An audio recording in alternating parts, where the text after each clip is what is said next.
talk today about several different aspects of children's development and how that influences their ability to drive a tractor. The first one we'll talk about is children's physical development in tractors. This is probably the one that people think of first. We all know that children are smaller than adults. So it's not surprising that size and strength may impact the ability to operate a tractor safely. There's four aspects of children's development that I'd like to talk about in terms of whether they can drive a tractor safely. We'll talk about children's size, we'll talk about children's strength, we'll talk about children's balance, and we'll talk about children's vision. So let's start with children's size. Children can't reach as far as adults can. Children's legs are shorter, children's arms are shorter, so of course operating a tractor is harder when you are smaller. That influences children's ability to drive tractors in several ways.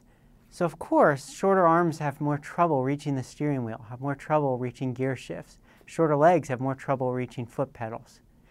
But it goes beyond simply reach. If a child is stretching constantly, they may tire, they may get uncomfortable, and fatigue and discomfort can cause unsafe tractor operation as well. Another aspect of children's size is the ability to wear a seatbelt. If they need to stretch out their feet or their arms, they may not be able to fit into the seatbelt. And skipping a seatbelt, as we all know, is highly dangerous. Beyond children's size, we need to think about their strength. So of course children are weaker than adults.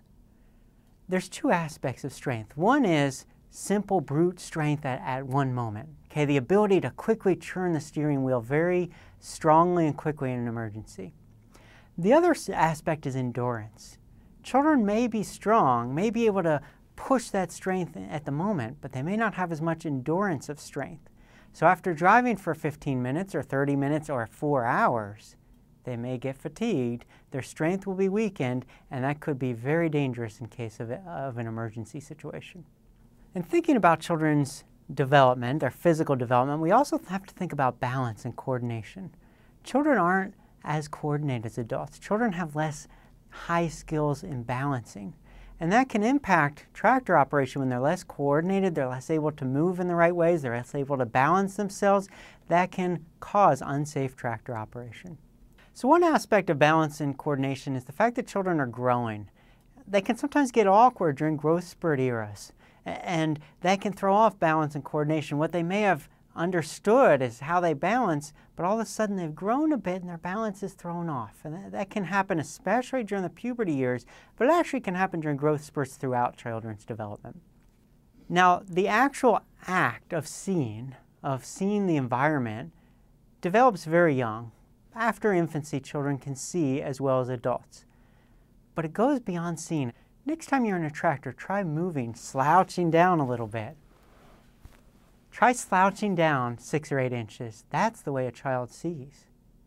And you'll notice you can't see in front of the tractor as well. You can't see to the side of the tractor as well. If you're shorter, your vision is impaired because you don't have the same vision lines, and that can be very dangerous in the case of obstacles in the pathway of the tractor.